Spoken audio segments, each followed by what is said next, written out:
Hi everyone, welcome to Cultural Talk again. Today we have a very interesting topic to talk about. We are going to talk about traditional ways of learning in Hassany culture.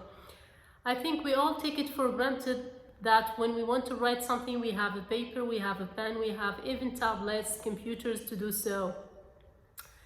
But what if you are living in the middle of nowhere in the desert, living in tents, tending some camels and goats, and you still have the same desire that you want to teach your kids your language, your religion, your literature? What are you going to do? Well, in Hassani culture, people would go to trees and cut or make this wooden board. We call it loh. And this wooden board would come with different sizes, depends on the kids' size. I mean, the older they get, the bigger their wooden board would get to study in. So now we have something to write on. So from the same tree they would cut, or they would take a stick, small stick, like wooden stick like this, and they would sharpen the tip of that stick until it becomes like a pen, like this. So now we have something to write on and something to write with. But what about the ink that we are going to use to write with? So for the ink, it's very interesting that you need to get a stone with a hole like this and some charcoal. You rub the charcoal like this, okay, against the stone until you get the powder, and then you have some Arabic gum, and you add a drop of water and sometimes a drop of sour milk, and you leave it overnight.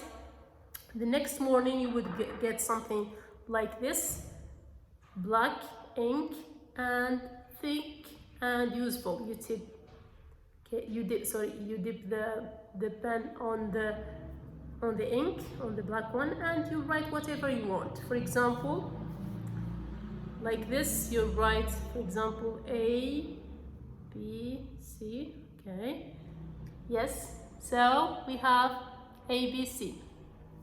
So now we have tools to teach our kid. So they would start with, of course, Arabic alphabet. Then they would move from Arabic to verses from Quran. For like small verses for each kid. The kids would learn them by heart. Then they would clean and move to the next one until they finish, and they could be able to recite the whole Quran by heart. Then they move to let's say poetry. And when I say poetry, I don't mean any kind of poetry. I mean that kind of poetry that would help you improve your language and learn something about life. That's the kind of poetry that they would learn. And when they finish everything, which means they could be able to recite the whole Quran by heart, the teacher would paint the hand of the right hand of the student with henna.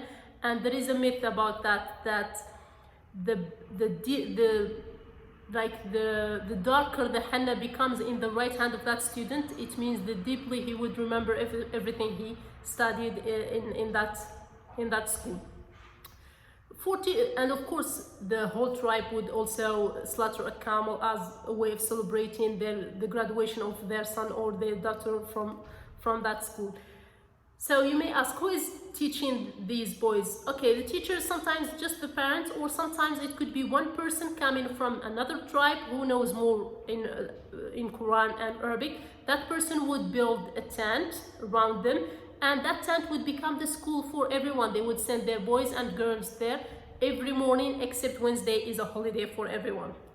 And one of the fun and interesting memory that I still have from learning in Loh, that the teacher, when we finish learning verses from Quran, he would bring a bowl of water and clean the wooden board in it, and he would give us that water. Of course, it's a clean water with charcoal, with some charcoal and Arabic gum. Nothing toxic there. He would give us that to drink it. Believing that, of course, it's from Quran, so it's holy, and what they believe in it, that it would help us sharpen our mind to understand anything that we want, and it would also help us to remember everything we study. So what I like about this myth, that it's really realistic. So you work hard first, then you drink what you study. Hopefully you will never forget it. I wish it's real. I swear to God, I would make a soup with all the literature books and all the poetry books and all the languages and drink it, hopefully. What also interesting about this primitive ways of learning, that it tells really a lot about those people who invented it, that they were really interested in learning, interested in protecting their language, their religion, and to give it to their next generation.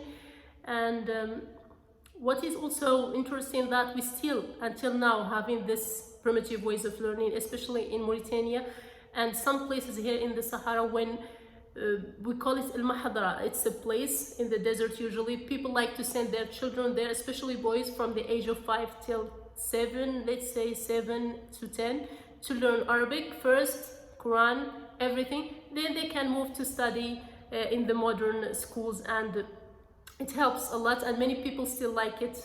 Even they still use the same primitive ways from 100 years ago. So thank you so much for watching. I hope this video was helpful for you to learn something about Hassany culture. See you in another video.